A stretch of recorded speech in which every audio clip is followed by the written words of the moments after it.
नमस्कार, total health में आप सभी का स्वागत है। मैं हूं संजीव उपाध्याय। नमस्कार, मैं हूं किरण भारद्वाज। हमारे शरीर के बारे में कहा जाता है कि ये ऐसी शानदार मशीन है जो हमेशा एक अच्छे सामंजस्य में काम करती रहती है, लेकिन जब ये तालमेल गड़बड़ाने लगे, होता यह है कि अगर शरीर का कोई महत्वपूर्ण अंग अगर काम करना कम कर दे या बंद कर दे तो जीवन का दिया टिमटिमाने लगता है। बहुत से लोगों को लगता है कि अब क्या होगा इसके बाद, लेकिन हम जानते हैं कि पिछले कुछ वर्षों में चिकित्सा के क्षेत्र में जो नई नई खोज और शोध हुए हैं, उसके बाद एक उम्मीद हमेशा रहती है मनुष्य के सामने, और वो होती है ऑर्गन ट्रांसप्लांटेशन यानी अंग प्रत्यारोपण की। लेकिन ये सारी प्रक्रिया बहुत आसान नहीं है, बड़ी जटिल है। अपने शरीर के अंगों को बचाना बेहद जरूरी है, और अगर कोई अंग खराब हो रहा है तो क्या विकल्प हैं, ये भी ध्यान देने की जरूरत है। अगर फिलहाल की बात की जाए तो आंकड़े ये बताते हैं कि तकरीबन हर साल लगभग 2 लाख लोगों को गुर्दों की आवश्यकता होती है, लेकिन उसमें से सिर्फ 6,000 लोगों को ही गुर्दे मिल पाते हैं। वहीं अगर बात की जाए कॉर्निया ट्रांसप्लांट की तो देश में लगभग 50 से 55,000 कॉर्नियल ट्रांसप्लांट हो रहे हैं और कुल 15 से 20 हृदय के प्रत्यारोपण हो रहे हैं। किस तरह से इस संख्या को बढ़ाया जा सकता है, ये समझना जरूरी है। लेकिन अंग प्रत्यारोपण के लिए ज़रूरी बात यह है कि अगर किसी व्यक्ति का कोई अंग, कोई हिस्सा काम नहीं कर रहा है या काम कम कर रहा है, तो फिर वो अंग उसे मिलेगा कहाँ से। शैलेंद्र ने लिखा था, किसी का दर्द मिल सके तो ले उधार। हमारी ज़िंदगी सिर्फ हमारी है या समाज की भी है? हमारे परिजनों से आगे भी दुनिया है, लोग हैं जिनके प्रति हमारा कर्तव्य है। आज बहुत ज़रूरत है ये समझने की कि क्या हमारे बाद और हमारे रहते हुए हमारे शरीर के अंग किसी और व्यक्ति के काम आ सकते हैं, उसका भी जीवन बचे और हमारा जीवन भी सुरक्षित रहे। अगर कोई व्यक्ति अंगदान करना चाहता है तो किस तरह से इस प्रोसीजर को फॉलो किया जाए, ये प्रक्रिया कैसे हो सकती है और विशेषज्ञों के सामने क्या चुनौतियां आती हैं जब उन्हें किसी अंग की आवश्यकता होती है और किसी व्यक्ति की मृत्यु के बाद उसके परिजनों को इस बात के लिए कन्विंस करना होता है कि आप इस परिजन के ऑर्गन्स डोनेट कर दीजिए। कैसे ऑर्गन डोनेशन को बढ़ाया जा सकता है और क्या महत्व है अंगदान का, आइए समझते हैं।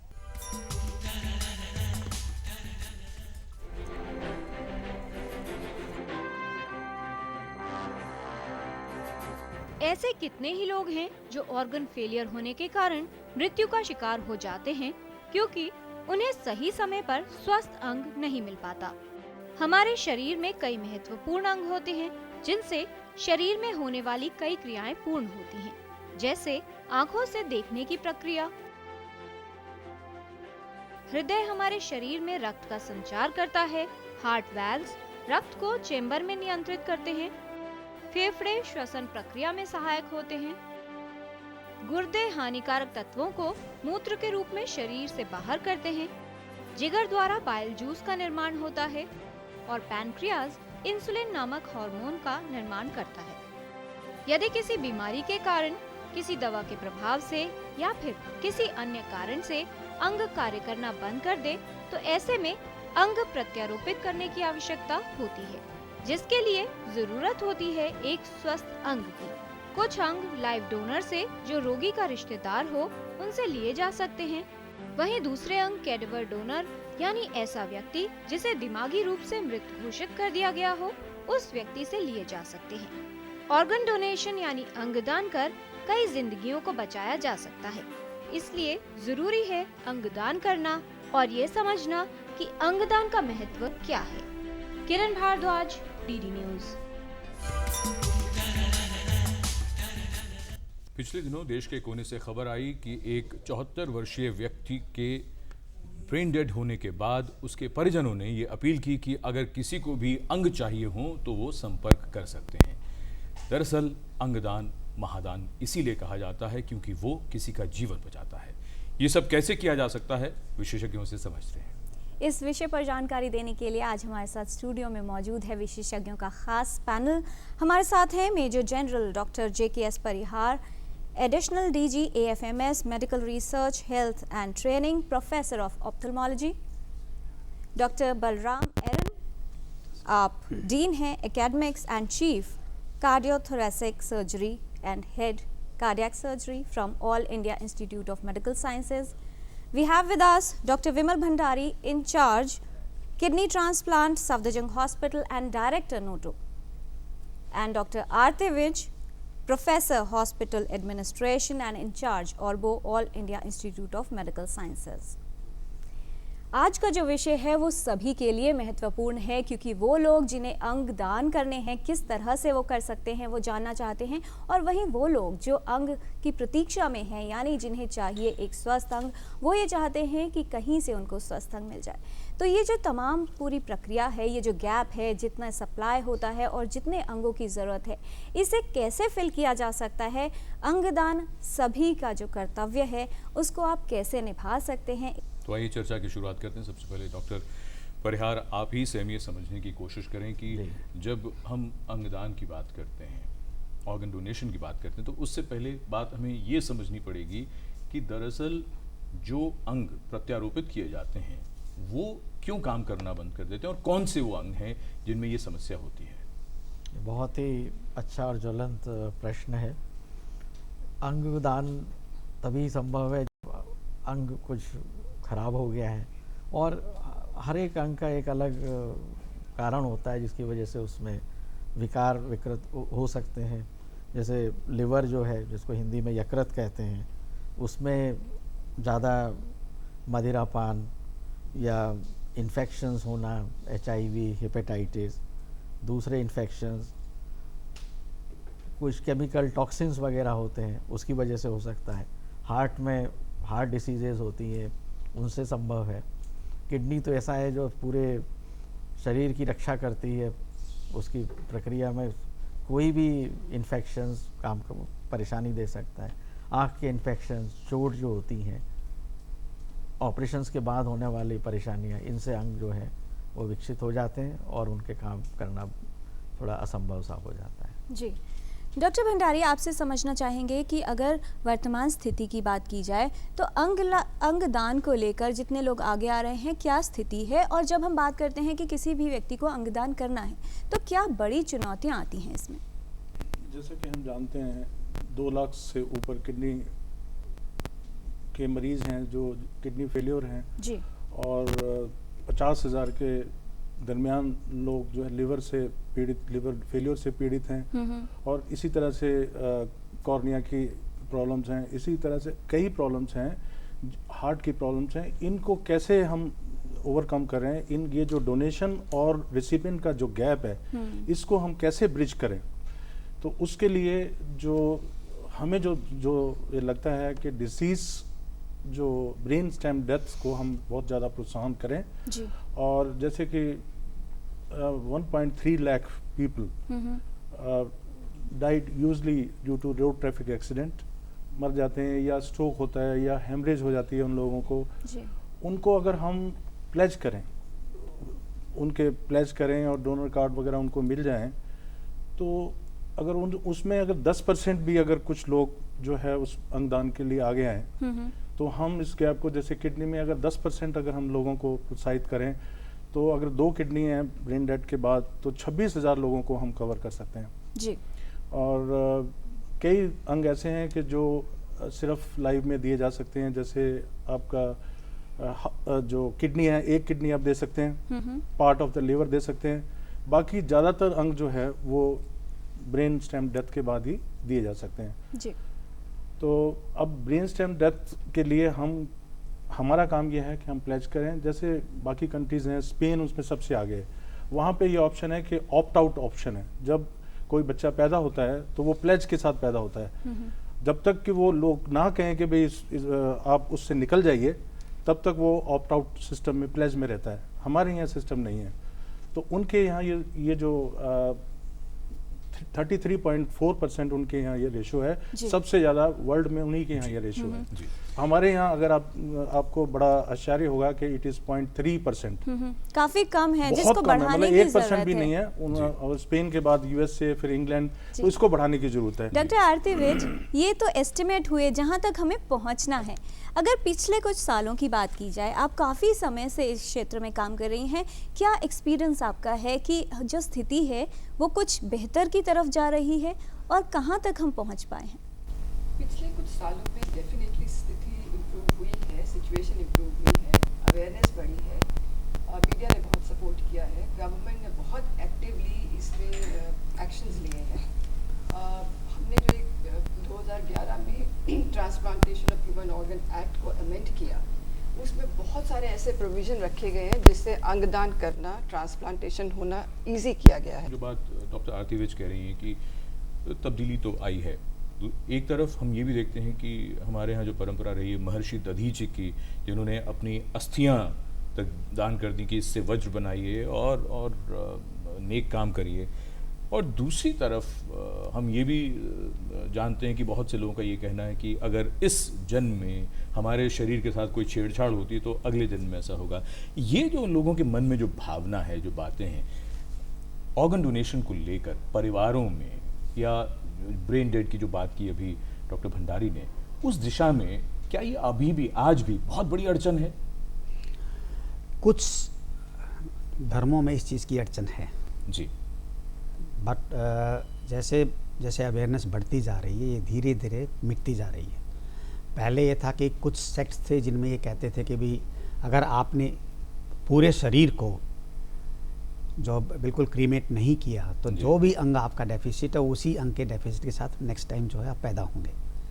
पर अब ये धीरे धीरे अब कोई सोचे कि अगर किसी ने अपना हृदय दान किया हो तो बिना हृदय के वो पैदा ही कैसे बिना हृदय के पैदा कैसे होगा, जिंदा कैसे होगा? उसके गुर्दे ही नहीं होंगे तो बिल्कुल। तो ये सब मिथ्या बातें हैं, और धीरे धीरे सभी धर्मों में ये रियलाइज़ किया जा रहा है कि ऐसा नहीं है। असल में अब तो जो हमारे पास डोनर आ रहे हैं वो सभी धर्मों से रिलेटेड होते हैं। अच्छा, बिल्कुल, ये एक परिवर्तन देखा, ये परिवर्तन देखा है। हालांकि हिंदुओं में सबसे ज़्यादा ये चीज़ आती है, पर फिर भी दूसरे धर्मों के लोग भी आ रहे हैं, अपने अंग दान कर रहे हैं, और हम उनका जो है अंग ले रहे हैं। जी। अच्छा, इसके अलावा भी मैं ऐड करना चाहूँगा, ये तो बहुत ही बात है ही है। इसके अलावा लोगों में अवेयरनेस की बहुत कमी है। दूसरा, लोग लीगल एक्सपेक्ट से बहुत डरते हैं। तीसरा, बहुत सेंसिटिव हैं लोग, इतने सेंसिटिव हैं कि भाई बाद में भी रिफ्यूज़ कर देते हैं। ये करने के बाद में इवन के प्लेज करने के बाद में भी लोग रिफ्यूज़ कर देते हैं कि नहीं हम इस में नहीं पढ़ना चाहते जी। तो ये सब कारण हैं। मिथ के अलावा जैसे सर ने बताया, मिथ तो है ही है कि अगर उसकी आंख नहीं है तो बाद में अंधा पैदा होगा या ये होगा, ये मिथ ही है। लेकिन जैसे सर ने बताया रिलीजन वाइज बहुत ज्यादा सेंसिटिव इशू है। नहीं, पर रिलीजन में भी अगर आपको मैं बताऊं, फर्क पड़ गया। केरला में एक जगह है जहाँ पे एक पादरी हैं चर्च के, उन्होंने पूरे गांव को इस बारे में मोटिवेट किया है, और उस गांव में बच्चा उसने अपने ऑर्गन प्लेज किए हुए। सर वो मेरे पास 35,000 लोगों का प्लेज का मेरे पास पड़ा हुआ है। हम उसको करते करते हमको उसको डोनर कार्ड बनाते हमें महीनों लग जाएंगे। अच्छा, उस पर भी हम बात करेंगे थोड़ी देर में कि सिर्फ प्लेज करने से क्या हम ये मान लें कि समस्या काफ़ी अच्छी हो गई, मतलब सुधर गई, लेकिन ग्राउंड रियलिटी उसमें बाद में जो होती है। डॉक्टर परिहार, हम फौज की बात करें, फौज के बारे में इतना सम्मान है हम सबके दिलों में। एक बात ये भी हमेशा से कही जाती है कि फौज में ऑर्गन डोनेशन को लेकर बहुत ज़्यादा अवेयरनेस भी है, और क्या स्थिति है ज़रा हम समझें आपसे। भारतीय फौज भारत के समाज का ही हिस्सा है। हमारे यहाँ ग्रामीण अंचलों से भी लोग आते हैं, तो समाज का प्रतिबंध तो हर क्षेत्र में नज़र आता है। मगर हमारा जो संसाधन है और जिस तरह का ट्रेनिंग प्रशिक्षण हम लोग देते हैं, उसमें एक राष्ट्रीय भावना और भाईचारे की भावना का विकास प्रत्येक व्यक्ति में जो फौज ज्वाइन करता है पहले दिन से ही दिया जाता है, जिसकी वजह से इस मामले में बाकी क्षेत्रों के मुकाबले भारतीय फौज काफ़ी आगे है। रक्तदान रिकॉर्ड बेहतर है उसमें। जी हाँ, रक्तदान कोई ये अगर ज़रूरत है तो कोई ये नहीं सोचता ही कि ये हिंदू है, मुस्लिम है, सिख है, तुरंत उसके लिए 10 लोग खड़े हो जाते हैं। उसी तरह से ऑर्गन डोनेशंस में भी हमारे यहाँ जो रिकॉर्ड है वो काफ़ी अच्छे ही हैं। जी डॉक्टर बलराम मेरन, एक जो बात आई कि जब भी किसी व्यक्ति की डेथ होती है तो फैमिली मेंबर्स जो हैं उनका बहुत इंपॉर्टेंट रोल हो जाता है। ऐसे में आप क्या समझते हैं कि वो जो एक एटमॉस्फेयर है, जैसे डॉक्टर भंडारी भी कह रहे थे कि थोड़ी सी सेंसिटिविटी होती है कि पहले प्लेज किया था लेकिन उस समय शायद इमोशनल ट्रॉमा इतना ज़्यादा था कि वो डिसीजन लेना, तो वहाँ पर कूल रखना और उस पूरे माहौल को समझकर फिर भी ऑर्गन डोनेशन की तरफ जाना वाकई एक मुश्किल लेकिन एक बहादुरी भरा कार्य होगा। असल में अंग दान की प्रक्रिया जब मरीज़ दाखिल होता है उसी टाइम से शुरू हो जाती है, क्योंकि जब तक मरीज़ के रिलेशंस को ये नहीं विश्वास हो कि हमारे पेशेंट की पूरी देखभाल की गई है, तब तक आप उससे बाद में अंगदान की अपेक्षा नहीं कर सकते हैं। पहले हमको ये समझना चाहिए जो भी रोगी हमारे यहाँ आया है वो रोगी है, ब्रेन डेड नहीं है, वो डोनर नहीं है। हमें उसके हिसाब से काम करना चाहिए, पहले उसको पूरा विश्वास होना चाहिए जी। उसके बाद अनफॉर्चुनेटली अगर उस पेशेंट की ब्रेन डेथ की सिचुएशन आती है, उन हालात में हमको रिलेटिव से बात करना इजी हो जाता है, क्योंकि तभी रिलेटिव समझते हैं कि हाँ हमारे मरीज़ की पूरी देखभाल की गई है, अब वो ट्रीटमेंट से बाहर है तो हम आगे की सोच सकते हैं, तभी ये अंगदान जो सफल होगा, जी। तब तक नहीं। ये बड़ी महत्वपूर्ण बात है। बहुत से लोगों के मन में ये भी बात आ जाती है कि अंगदान की वजह से कहीं ऐसा तो नहीं कि हमारे मरीज़ की देखभाल ही नहीं करेंगे। जी। डॉक्टर आरती विज, हम आपसे ये समझने की कोशिश करें, बात तो ये हुई कि ऑर्गन फेलियर होता है और इसके अलावा अंगदान किए जा सकते हैं, समझाना बड़ा मुश्किल होता है उस वक्त, क्योंकि हालात ऐसे होते हैं कई बार जिसमें परिजन बहुत दुखी होते हैं। आपसे अब हम ये समझना चाहेंगे कि कौन कौन से अंग हैं जो दान किए जा सकते हैं और जो बाद में ट्रांसप्लांट किए जाएंगे। जी, जैसे कि अंगदान दो तरीके से हो सकता है। एक तो हो गया मस्तिष्क मृत्यु, ब्रेन डेथ, एक हो गया कार्डियक डेथ।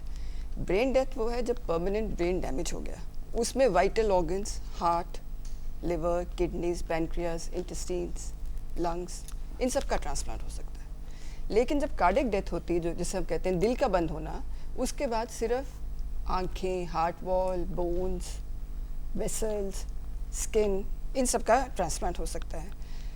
सबसे चैलेंजिंग है मस्तिष्क मृत्यु, जिसको कि ब्रेन डेथ कहते हैं, उसके बाद ऑर्गन ट्रांसप्लांट। उसका रीज़न ये है कि इतने सालों से हम लोग ये समझते हैं कि मृत्यु तब होती है जब दिल बंद होता है, या पल्स बंद होती है, या सांस चलनी बंद हो जाती है। तो एक आदमी को जिसको ये पता नहीं कि मस्तिष्क मृत्यु is permanent death, actually brain ही है जो सारे सिग्नल भेज रहा है बॉडी में सारी एक्टिविटीज़ के लिए। वरना परिजन तो कहेंगे अभी तो सांस चल रही है, अभी हाँ, तो दिल धड़क रहा तो है। वो उनको ये समझ नहीं आता कि ये मशीन से चल रहा है और अभी कुछ घंटे में ये भी बंद हो जाएगा। तो वो सबसे बड़ा चैलेंज है उनको ये बताना कि बॉडी गर्म है, पल्स चल रही है, रेस्पिरेशन आर्टिफिशियल चल रही है, लेकिन ब्रेन काम करना बंद कर चुका है। अब कि ब्रेन काम करना बंद हो चुका है, तो सारी बॉडी अब एक्चुअली डेथ है। ये एक बहुत बड़ा चैलेंज है। दूसरा चैलेंज ये है कि जो हेड इंजरी और स्ट्रोक या पोस्ट ऑपरेटिव केसेस में जब ब्रेन डेथ होती है, ये सारे एक शॉकिंग इवेंट्स हैं। ज़्यादातर केसेस में सडन है। अगर एक्सीडेंट हुआ, यंग बच्चा है, घर से गया, एक्सीडेंट हो गया, हेड इंजरी हो गई, फॉल है, ऊपर से नीचे गिरे, अभी तो फैमिली और रिश्तेदार उसको एक्सेप्ट करने के लिए कि ये हमारे साथ हुआ हादसा, और हम उनके पास अप्रोच करते हैं अपना डायग्नोसिस बना के कि आपके पेशेंट की अब ब्रेन डेथ हो चुकी है और आपके पास ये अपॉर्चुनिटी है कि आप दूसरे मरीज की हेल्प करो। तो ये हमारे को समझना पड़ेगा, बहुत मुश्किल टाइम है उनके लिए। पहले तो उनको अपने आप को मानना है कि सच में, उनको मनाना पड़ता है और उनको डेमोन्स्ट्रेट करना पड़ता है, एजुकेट करना पड़ता है कि ये डेथ हो चुकी है जी। उसके बाद वो उस शॉक में है, उनकी ग्रीफ काउंसलिंग की जाती है, उनको सपोर्ट किया जाता है, और जब वो एग्री करते हैं तो हम अपना प्रोसेस स्टार्ट करते हैं। लेकिन कई बार ये भी देखा हमने कि डिवाइडेड ओपिनियन है, आधी फैमिली मान रही है और बाकी लोग, माता पिता नहीं मान रहे। अगर भाई बहन मान रहे हैं तो उसमें आप ऑर्गन डोनेशन नहीं कर सकते, बिकॉज यू सी अंगदान एक फैमिली डिसीजन है। इसको हालांकि लीगली कोई भी एक व्यक्ति जो लॉफुल पोजीशन में है वो कंसेंट को साइन करके डॉक्टर को हैंड ओवर कर सकता है, लेकिन अगर हमने सोसाइटी में इसको बढ़ाना है तो हमें इसकी एक्सेप्टेंस बढ़ाने के लिए पूरे फैमिली लेवल पे उनको काउंसिल करना है और उनको मनाना है जी। तो ये रहता है, ये मुश्किल रहता है। उसके बाद एक लंबा प्रोसेस है, उसमें जब brain death law, according to law, हमको ब्रेन डेथ का टेस्ट करने के लिए 4 एक्सपर्ट्स की ज़रूरत रहती है। उसमें तो एक ट्रीटिंग फिजिशियन है, हॉस्पिटल का हेड है, और 2 उसमें एक न्यूरोलॉजिस्ट होगा, एक कोई और जो इम्पैनल्ड होगा गवर्नमेंट से। तो वो 4 डॉक्टर 6 घंटे के गैप में 2 बार टेस्ट करते हैं, और जो दूसरा टेस्ट है उसके बाद डिक्लेयर डेथ होती है। उस टाइम फैमिली से काउंसिल किया जाता है, उनकी कंसेंट ली जाती है। हमारे पास बहुत कम टाइम होता है ऑर्गन रिट्रीवल का जी। कंसेंट के बाद 1-2 घंटे के अंदर ये करना ज़रूरी है, नहीं तो आप देखिए अगर डेथ हो चुकी है तो ऑर्गन्स कॉम्प्रोमाइज़ होने लग जाएंगे। तो वो हमारे जो काउंसलर्स हैं वो पूरी टीम्स के साथ, आजकल मल्टी ऑर्गन, एक डोनर 10 से 15 मरीज़ की मदद कर सकता है, तो हमें 15-20 टीम्स को एक्टिवेट करना पड़ता है, उनको अपने रेसिपिएंट्स की लिस्ट देखनी है और एलोकेशन होता है, जिसमें नोटो भी अब बहुत रोल प्ले कर रहे हैं। सो जब ये एलोकेशन होता है, रिट्रीवल होगा, बॉडी हैंडओवर होगी, तो ये प्रोसेस 6 से 10 घंटे के अंदर सारा आफ्टर कंसेंट ख़त्म करना पड़ता है। जी, समय बहुत कम रहता है। बहुत डॉक्टर कम भंडारी, समय। ये जो पॉइंट डॉक्टर विज ने उठाया है कि जिस टाइम ब्रेन डेड ये घोषित किया, वहाँ पर ये सोचना, क्योंकि शायद जो फैमिली मेंबर्स हैं उनको ये भी लग सकता है कि क्या इस डॉक्टर को या हॉस्पिटल को शायद ऑर्गन्स की ज़रूरत होगी, तो इस व्यक्ति को ब्रेन डेड जो है घोषित कर दिया गया। तो किस तरह की सतर्कता वहाँ पर बरती जाती है कि उनको, क्योंकि जब बात आएगी कि वो क्या उसके अंगदान करेंगे, तो ये जो एक बड़ा क्वेश्चन मार्क है, इसे कैसे दूर किया जाएगा? मैडम, पहले तो मैडम ने जो बोला बहुत ही अच्छा बोला है, और उसके बाद पहले तो मैं ये बता दूं कि हम लोगों में दिमाग में हमारे ये बात बैठी होनी चाहिए कि सोल, आत्मा जो है वो भगवान के पास जाती है, बाकी ये जो ऑर्गन्स हैं ये जल जाते हैं। और एक डोनर 8 से 9 आदमी की जान बचा सकता है। जैसे मैडम ने बताया कि ये चीज़ें हम ब्रेन डेड पेशेंट के बाद दे सकते हैं। अब जब पेशेंट को ब्रेन डेथ हो गई तो ये तो बहुत बड़ा टची इशू है, मैंने बताया, आप मैडम ने भी बताया, लेकिन हमारे पास कोऑर्डिनेटर होते हैं, ट्रांसप्लांट कोऑर्डिनेटर। जैसे ही डॉक्टर आईसीयू में वेंटिलेटर पे होता है पेशेंट, वेंटिलेटर पे होता है, और हार्ट को चलाने के लिए या तो वो कुछ घंटे वैसे ही चलता है क्योंकि ऑटोमेटिक सिस्टम है हार्ट का, बाकी ब्रेन स्टेम का जो होता है वो रेस्पिरेशन है, तो वो सांस ही नहीं ले पाता, उसको आर्टिफिशियल सपोर्ट की ज़रूरत होती है। तो हार्ट को तो हम कई दवाइयों से भी कुछ देर के लिए चला जाते हैं, टाइम बहुत कम होता है, लेकिन मैडम ने बताया 10 घंटे लग जाते हैं। तो उसमें हमारे कोऑर्डिनेटर, डॉक्टर जैसे ही बताता है फर्स्ट टाइम ब्रेन डेथ हो, उसमें कोऑर्डिनेटर जो होते हैं वो एक्शन में आ जाते हैं। हर एक हॉस्पिटल के कोऑर्डिनेटर होते हैं, नोडल अफसर होते हैं। नोडल अफसर होता है वो इंचार्ज होता है, उसके बाद कोऑर्डिनेटर बताते हैं, वो पेशेंट के रिलेटिव के पास जाते हैं, उनको समझाते हैं। कई बार ऐसा होता है कि वो मना भी कर देते हैं, उसके बाद फिर समझाया जाता है। अगर फिर भी नहीं समझ में आती, कोऑर्डिनेटर बहुत अच्छे होते हैं, उनको बड़े उनका सॉफ्ट टच होता है और बड़े अच्छी तरह से वो जस्टिफाई करते हैं। उसके बाद में नहीं समझ आती, नहीं अगर वो, तो उनकी मर्जी है। मोस्टली जो है काफ़ी परसेंटेज तक लोग एग्री कर जाते हैं, मतलब बहुत ज़्यादा तो नहीं लेकिन काफ़ी हद तक। अगर सारे ही प्लेज की बात कर लें तो फिर तो हमारा प्रॉब्लम ही सॉल्व हो गई। यही तो एक प्रॉब्लम है, क्योंकि वो बता रहे हैं कि हम सेंटिमेंट्स हैं, तो लेकिन अब यही हम चाहते हैं कि सब समझें इस बात को कि सोल जो है वही ऊपर जाती है, बाकी तो ऑर्गन किसी के भला कर रहे हो, किसी का अंगदान जो है जीवन दान है।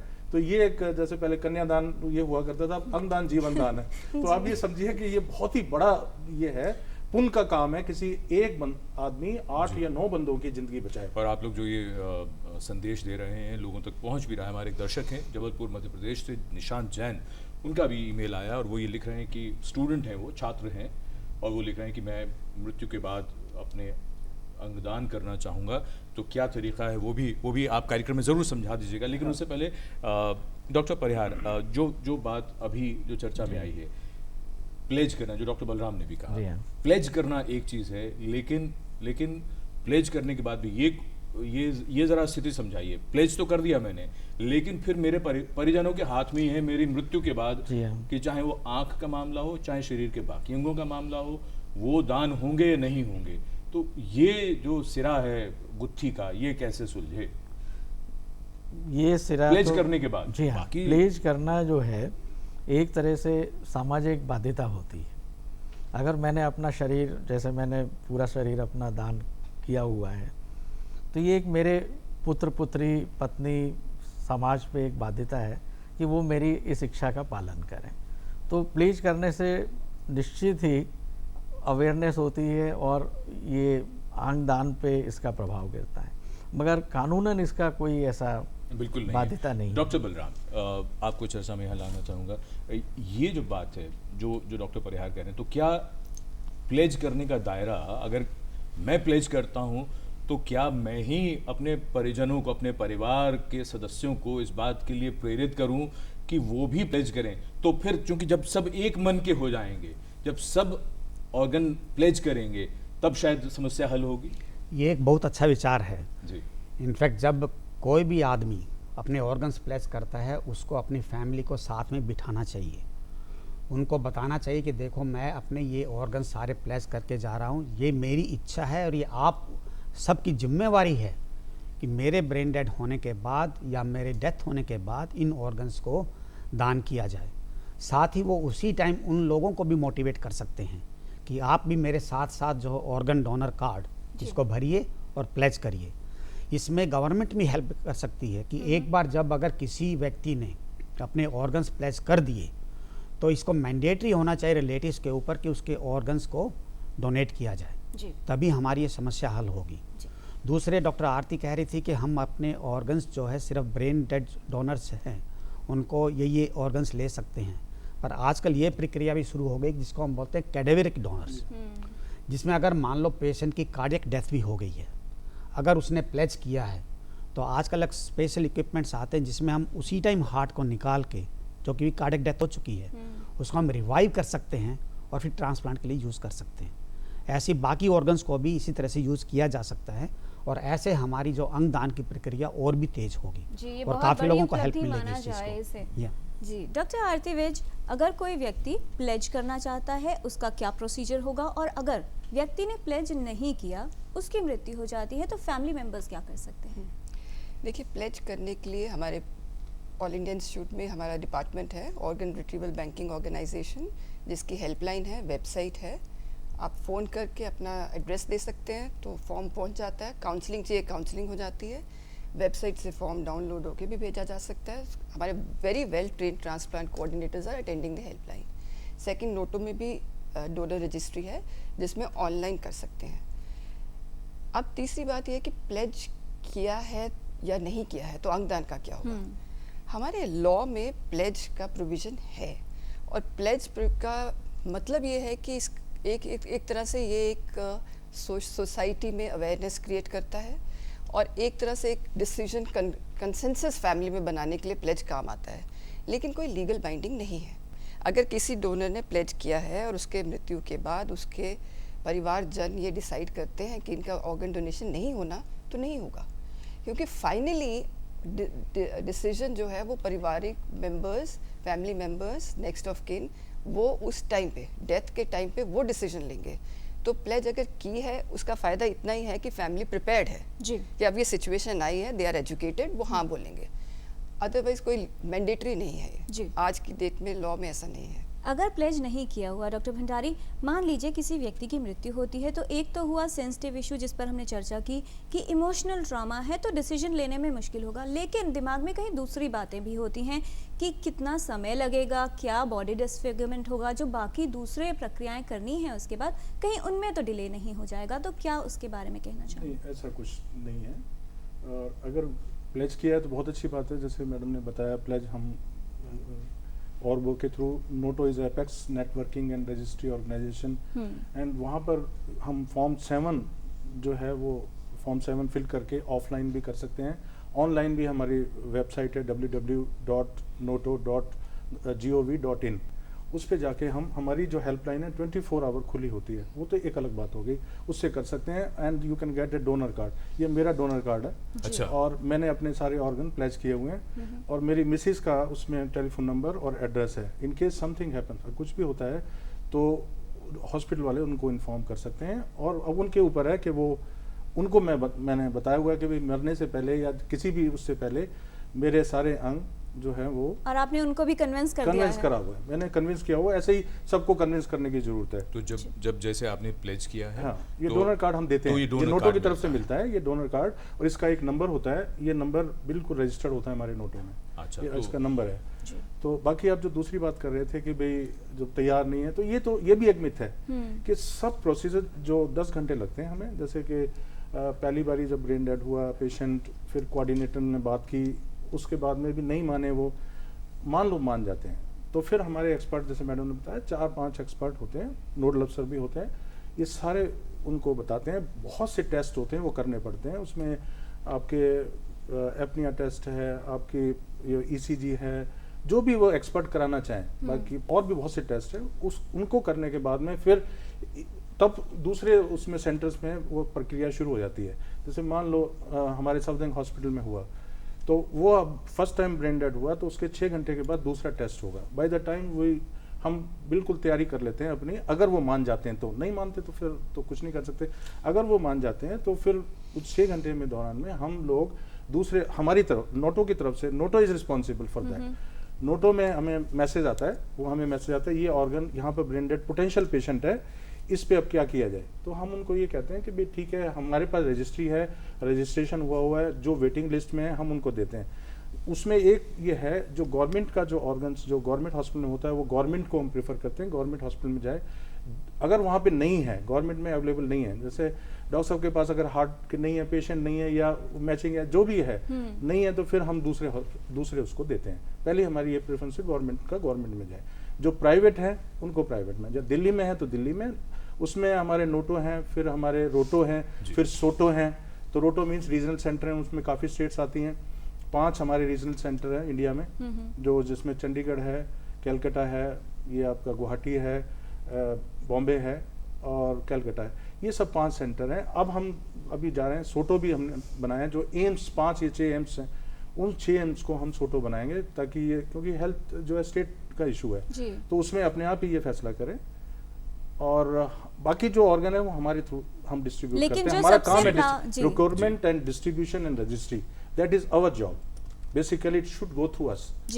ये नहीं कि आपस में बंदर बांट हो जाए और अपने आपस में ऑर्गन ले लें। लेकिन जो सबसे पास होगा डिस्टेंस वाइज और कंफर्टेबल होगा वहां पहुंचा दिया जाएगा। वहां पहुंचे जो रजिस्टर्ड होगा, हमारे साथ रजिस्टर्ड होगा और जिसका लाइसेंस होगा एपीलेट अथॉरिटी द्वारा, जिसका लाइसेंस होगा वही कर सकता है।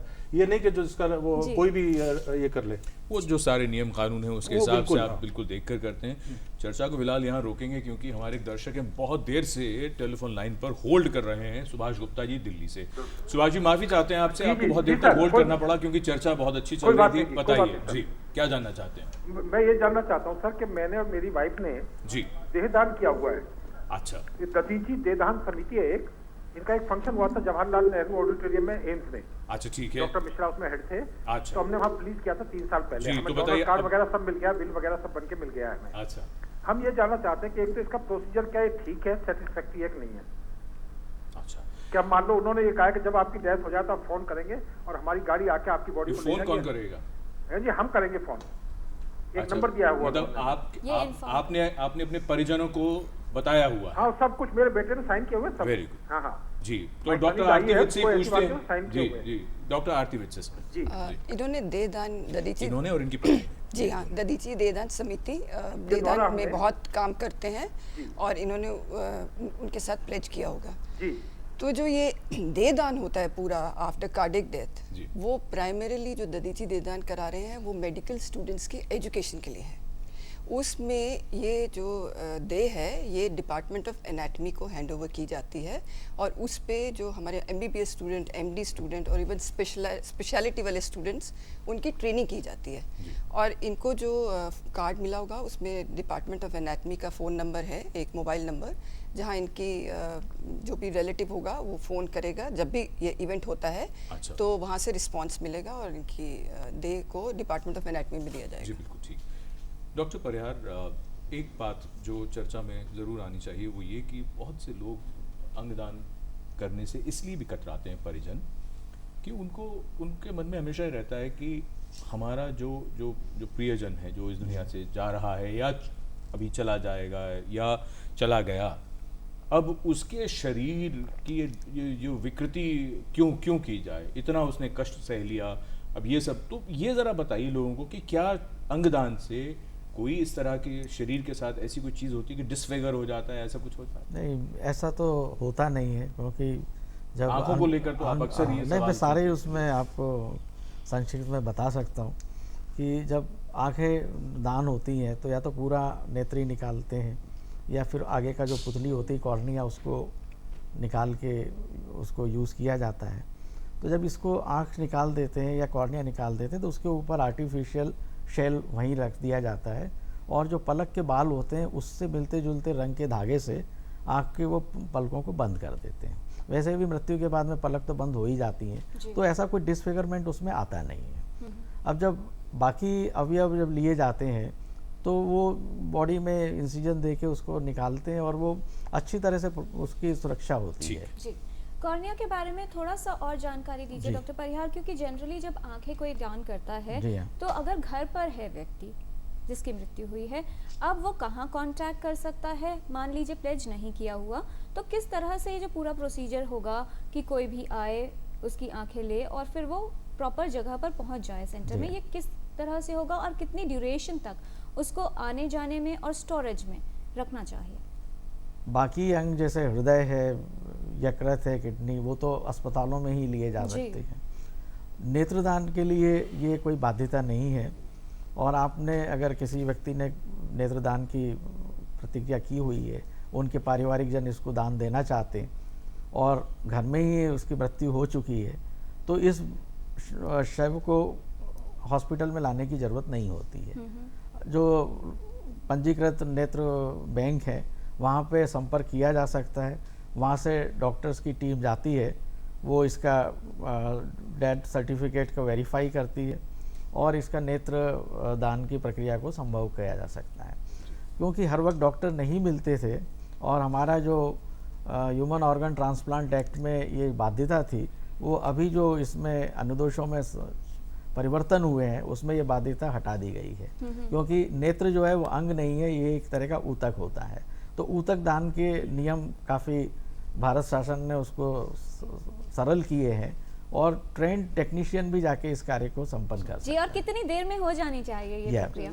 कितने देर में हो जाने का ये है कि जितना जल्दी से जल्दी हो अच्छा है। 6 से 8 घंटे का समय एक सामान्यतः अच्छा माना गया है, मगर इस पर निर्भर करता है कि मौसम ठंडों का है, बारिश है, गर्मी है, मृत शरीर को किस तरह के वातावरण में रखा हुआ है, एसी में था जी। उसके बाद में 8 घंटे के बाद भी इसे दान लिया जा सकता है, बिकॉज लेकिन जितना जल्दी हो उतना अच्छा है। इस चर्चा को जारी रखेंगे डॉक्टर परिहार। उससे पहले अब्दुल खालिक साहब हैं फोन लाइन पर राजस्थान से।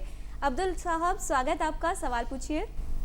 नमस्ते संजीव उपाध्याय और नमस्ते किरण भारद्वाज। नमस्कार। नमस्ते अब्दुल खालिक साहब। क्या जानना चाहते हैं अब्दुल साहब? संजीव जी, किसी ने ठीक कहा है, मरता है शरीर अमर है आत्मा, अंगदान से मिलता है स्वयं परमात्मा।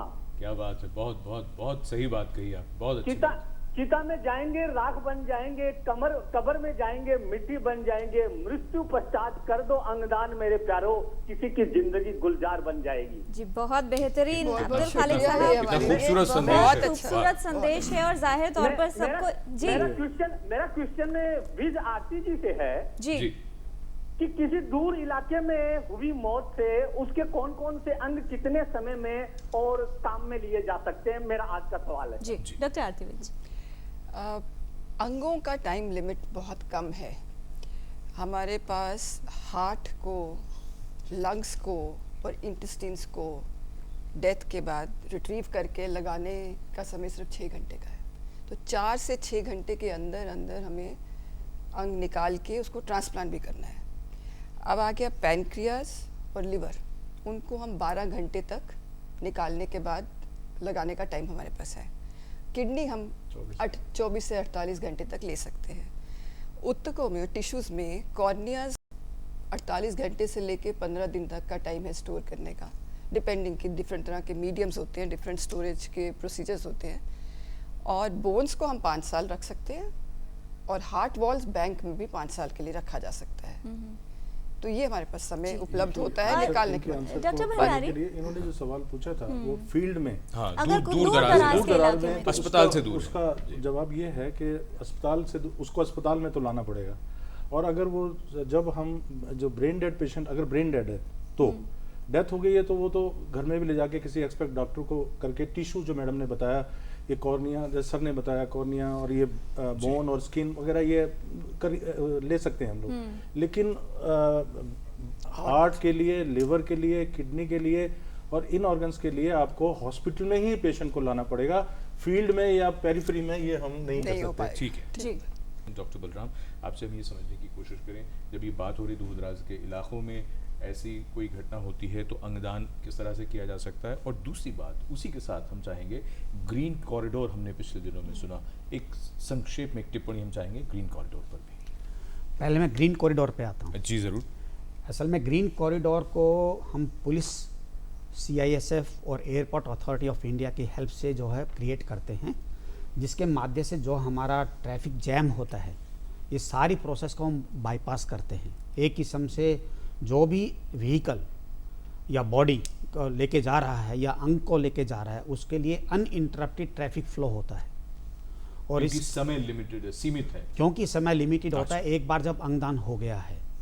और ये काफ़ी जगह किया जा रहा है, बॉम्बे में, दिल्ली में, मद्रास में, इंदौर में। जैसे हम इंदौर से काफ़ी हार्ट लेके आए हैं। ये ग्रीन कॉरिडोर की वजह से ये अंगदान पॉसिबल हुआ है। जहाँ तक दूर दराज इलाकों की बात है, तो अगर मान लो पेशेंट कोई भी है जिसका ये संदेह है कि वो ब्रेन डेड हो गया है, तो उसको एक मेजर हॉस्पिटल में ले जाना ज़रूरी है। एक बार जब वो मेजर हॉस्पिटल में पहुँच जाता है और वहाँ पे डोनर केयर करने के बाद हम उस बॉडी को करीब 5-6 दिन तक भी रख सकते हैं और उसके बाद अंगदान प्रक्रिया शुरू हो सकती है। Proper donor care must. ठीक, दैट इज जी। तो आज टोटल हेल्थ में ऑर्गन डोनेशन पर बात हो रही है और ये समय है सेगमेंट हेल्थ पहेली का। एपिसोड 6 to 8 में हमने आपसे पूछा था कि प्रदूषण के विषय में इनमें से कौन सा कथन गलत है। 3 ऑप्शंस हमने आपको दिए थे। सही जवाब है ऑप्शन बी, प्रदूषण का प्रभाव सिर्फ बीमार व्यक्ति पर ही पड़ता है। ये सोचना गलत है, क्योंकि प्रदूषण प्रभावित करता है हर व्यक्ति को, हर उम्र के व्यक्ति को। कौन बने हैं इस पहेली के लकी विजेता, ये आपको बताएंगे। उससे पहले देखते हैं क्या सवाल है आज की हेल्थ पहेली में।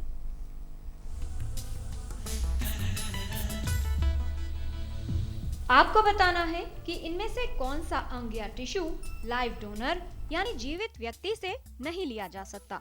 Option A cornea, option B जिगर या फिर ऑप्शन सी गुर्दा। आप अपने जवाब हमें 2 हफ्तों तक भेज सकते हैं। हमारा पता है total health, DD news, room number 505, tower B, Doordarshan Bhawan, Mandi House, Copernicus Marg, New Delhi 110001, या ईमेल कर सकते हैं totalhealth@gmail.com पर।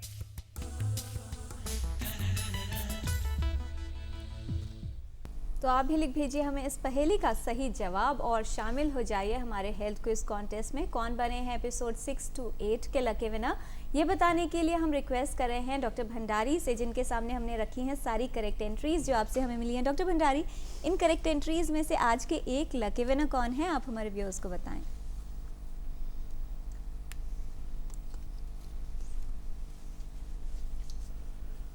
सुदीप अधिकारी, हरी कैंट, देहरादून, उत्तराखंड। सुदीप अधिकारी, इनको बहुत बधाई। और अब हम शुरू करते हैं रैपिड फायर, यानी छोटे छोटे सवाल और छोटे छोटे जवाब। पहला सवाल डॉक्टर परिहार आपको, अंगदान सिर्फ अस्पताल में ही हो सकता है? कॉर्निया घर में भी हो सकता है, बाकी अंगदान के लिए अस्पताल में आना चाहिए। डॉक्टर बलराम, अंगदान केवल मृत्यु के बाद ही किया जा सकता है? ये जरूरी नहीं है, अंगदान जो लाइव डोनर भी होते हैं। डॉक्टर भंडारी, अंगदान सिर्फ परिजनों को ही किया जा सकता है, किसी और को नहीं? परिजनों को तो किया ही जा सकता है, बट नियर रिलेटिव और उनके साथ भी हो सकता है, प्रोवाइडेड कि उनके लव एंड अफेक्शन और ये सारा प्रूफ हो जाए कि उसके साथ लिंक्ड है। डॉक्टर आरती वैज, दान किए गए जो अंग हैं वो कितने समय तक रखे जा सकते हैं और कितनी जल्दी उनको प्रत्यारोपित कर दिया जाता है? मतलब डोनेशन हुआ, कंसेंट हुआ तो रिट्रीवल। जी, जब आप रिट्रीव कर लेते हैं ऑर्गन, तो हार्ट, लंग्स और इंटेस्टाइन्स को 6 घंटे के अंदर अंदर ट्रांसप्लांट हो जाना चाहिए। जी। लिवर और पैनक्रियास को आप 12 घंटे तक भी ट्रांसप्लांट कर सकते हैं, और किडनीज को 24 से 48 घंटे तक जी के अंदर अंदर ट्रांसप्लांट करने की जरूरत है। ठीक है डॉक्टर परिहार, नेत्रदान करने वाले व्यक्ति के परिवार को ये बताया जाता है कि वो नेत्र किसको दिए गए हैं? ये हम लोग नहीं बताते हैं क्योंकि इसमें सामाजिक कारण होते हैं। ठीक है जी। डॉक्टर बलराम एरन, अंगदान करने वाले को काफी धन भी मिलता है? बिल्कुल गलत था। क्योंकि दान है। दान है। डॉक्टर भंडारी, मृत्यु के बाद सिर्फ उस व्यक्ति के ही अंगदान हो सकते हैं जिसने अपने जीवन में ऐसा शपथ पत्र भरा हो, यानी प्लेज किया हो। ऐसा कोई ज़रूरी नहीं है, लेकिन जिसने ये डोनर कार्ड लिया हुआ है वो तो कर ही सकता है। बाकी कोई भी उस टाइम भी अगर कोऑर्डिनेटर कन्विंस करे और जिसे नहीं भी किया हो वो भी कर सकता है। डॉक्टर आरती वैज, प्लेज फॉर्म किसी भी व्यक्ति को कहाँ से मिल सकता है? प्लेज फॉर्म आप ऑर्बो की वेबसाइट है www.orbo.org.in, या हमारी हेल्पलाइन है 26593444 या 4 डिजिट हेल्पलाइन है 1060, जिसमें आप कॉल करके अपनी सारी इन्फॉर्मेशन ले सकते हैं, अपना एड्रेस भी दे सकते हैं, फॉर्म को डाउनलोड करके भर के भेज सकते हैं। नोटो की वेबसाइट है, उसमें भी हेल्पलाइन नंबर है और वो दिया गया है। डॉक्टर परिहार, नेत्रदान मृत्यु के कितने समय के भीतर किया जा सकता है? 6 से 8 घंटे का समय उचित समझा जाता है। जी डॉक्टर बलराम, कौन सी स्थिति में हार्ट को ट्रांसप्लांट करने की ज़रूरत होती है? ये काफ़ी कारण होते हैं। जब पेशेंट क्रॉनिक कार्डियक फेलियर में होता है, जिसके ऊपर कोई मेडिसिन हेल्प नहीं कर सकती या और कोई उसके लिए ऑप्शन नहीं है। डॉक्टर भंडारी, देश में अगर अनुमान के तौर पे हम समझने की कोशिश करें तो कुल कितने ऑर्गन ट्रांसप्लांट होते हैं? औसतन किडनी 5-6 हज़ार हिंदुस्तान में होते हैं और हार्ट 15 से 20 होते हैं। डॉक्टर आरती विज, अगला सवाल आपको। कौन से अंग की ज़रूरत सबसे ज़्यादा है लेकिन उसकी उपलब्धता सबसे कम है? सबकी एक्चुअली अगर आप देखें डिमांड एंड गैप, तो हार्ट, लिवर, किडनी तीनों का सेम ही है रेशियो। उसी हिसाब से ज़रूरत ज़्यादा है और सप्लाई बहुत कम है। जी डॉक्टर परिहार, किसी व्यक्ति को मृत कब घोषित किया जाता है? आत्मा से तो अगर मत हो गया तो मृत ही है। अच्छा, ठीक है, बिल्कुल ठीक है। जी डॉक्टर बलराम एरन, ऐसा क्यों है कि ब्रेन डेड व्यक्ति के अंग ट्रांसप्लांटेशन के लिए लिए जा सकते हैं लेकिन कार्डियक अरेस्ट होने वाले व्यक्ति के नहीं? कार्डियक अरेस्ट के बाद कुछ अंग हैं जो नहीं लिए जा सकते हैं, जैसे लीवर, हार्ट और लंग्स। बाकी ऑर्गन्स लिए जा सकते हैं। जी ठीक है। डॉक्टर भंडारी, किस व्यक्ति को ब्रेन डेड कब घोषित किया जाता है?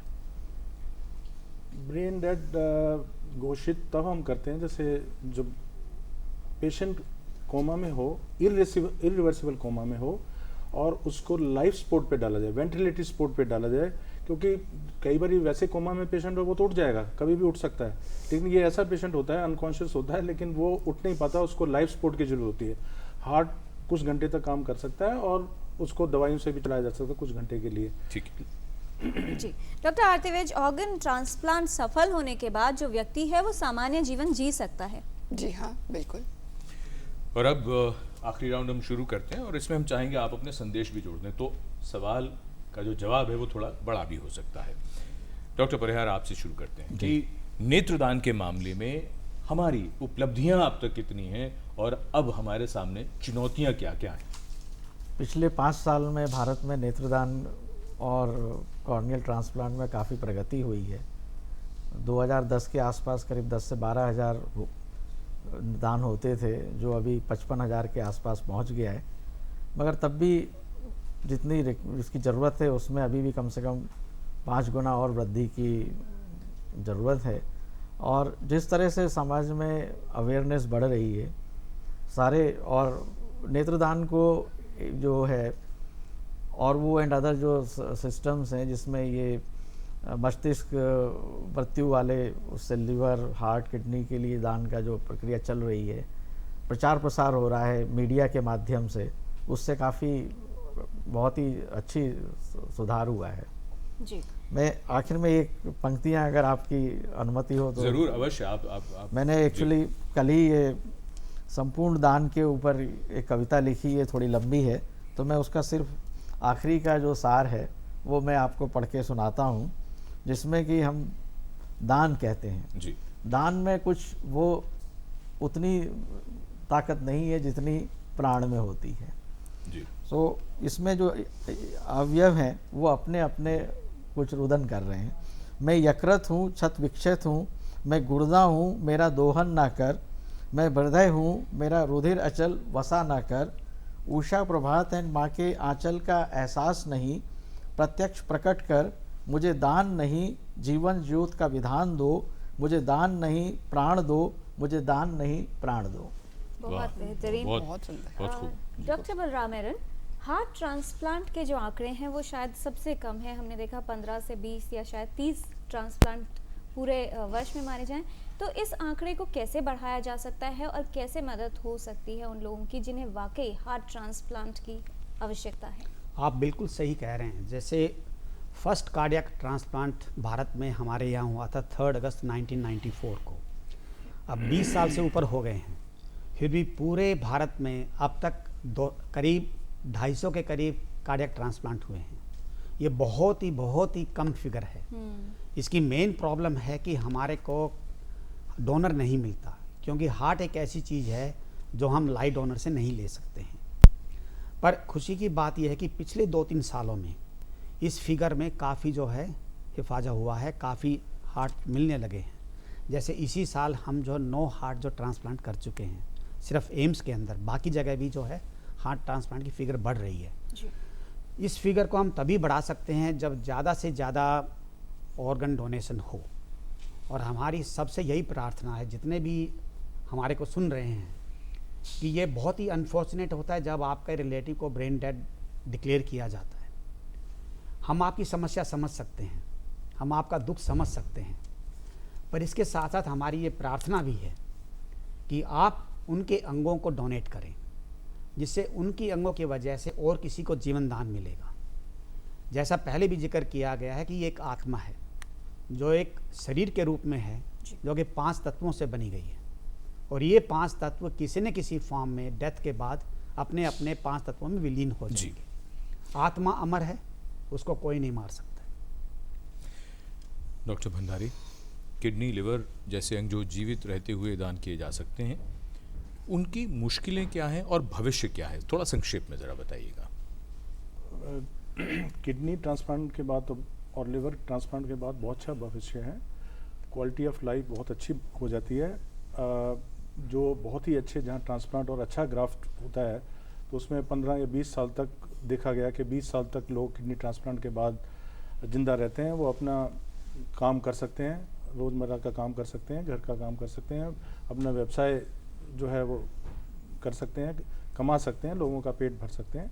तो ऐसा कुछ नहीं है कि भाई आपने किडनी ट्रांसप्लांट कर तो लिया या लिवर कर लिया, आप किसी काम के नहीं रहे। ये मिथ नहीं है, बहुत अच्छे रिजल्ट्स हैं। और अब हमारे पास बहुत हिंदुस्तान में अच्छे अच्छे डॉक्टर्स हैं जो मतलब 15 साल 20 साल तो मैं बता रहा हूँ, हो सकता है आगे आने वाले समय में हो सकता है वो मतलब 25-35 साल तक जिए और उससे भी ज़्यादा जिए। ये हमारी ये डॉक्टर आर्तिविज, आपका संदेश और संदेश के तौर पर ये जो ऑर्गन डोनेशन की टेंडेंसी है, प्रवृत्ति है, इसे कैसे बढ़ाया जा सकता है, ये बताएं। इसे बढ़ाने के लिए बहुत मल्टी प्रोंग्ड अप्रोच की ज़रूरत है। एक तो जैसे हमने बड़ी चर्चा करी कि डिमांड सप्लाई का बहुत गैप है, उसकी लैक ऑफ अवेयरनेस तो है ही है, हमें इंफ्रास्ट्रक्चर को भी बढ़ाना पड़ेगा। आज की डेट में अगर हमारे पास 220 किडनी ट्रांसप्लांट सेंटर हैं जो ये 5000-6000 किडनी ट्रांसप्लांट कर रहे हैं, उनको 1 लाख किडनी ट्रांसप्लांट करने के लिए हमें किडनी ट्रांसप्लांट सेंटर बढ़ाने पड़ेंगे। उसका एक रास्ता है कि जितने भी स्टेट मेडिकल कॉलेजेस हैं उनके सर्जरी डिपार्टमेंट में कुछ 15% सर्जन अगर ट्रेन हो जाएँ तो हर स्टेट में एक मेडिकल कॉलेज में किडनी ट्रांसप्लांट शुरू हो जाएगा। लोकली वो the transplant activity will increase.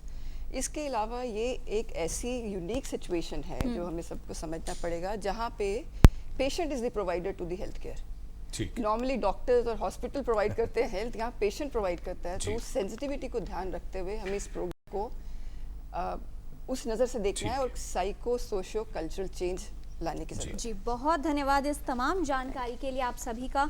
तो बहुत ज़रूरत है सभी के सहयोग की, और ये कहा जाता है कि खुशियाँ बांटने से बढ़ती हैं और जो दर्द है वो बांटा जाए तो कम होता है। तो अगर आप दर्द में हैं, किसी और का दर्द बांटिए, अपने किसी परिवारजन की मृत्यु के बाद अंग दान ज़रूर करिए, जिससे दूसरों का दर्द कम होगा, तो शायद आपके दर्द में भी कुछ राहत मिल पाएगी।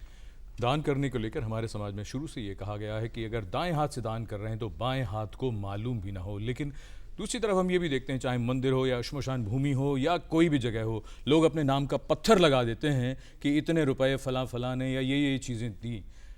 मेरे ख्याल से और हम सब का ख्याल यहाँ बैठे हुए विशेषज्ञों का यही है कि अगर आप चाहते हैं आपके बाद लोग आपको याद करें तो किसी की मुस्कुराहटों से, किसी के कहकहों में जिंदा रहिए। बहुत धन्यवाद कार्यक्रम देखने के लिए। अगले सप्ताह एक नए विषय के साथ हाजिर होंगे। नमस्कार।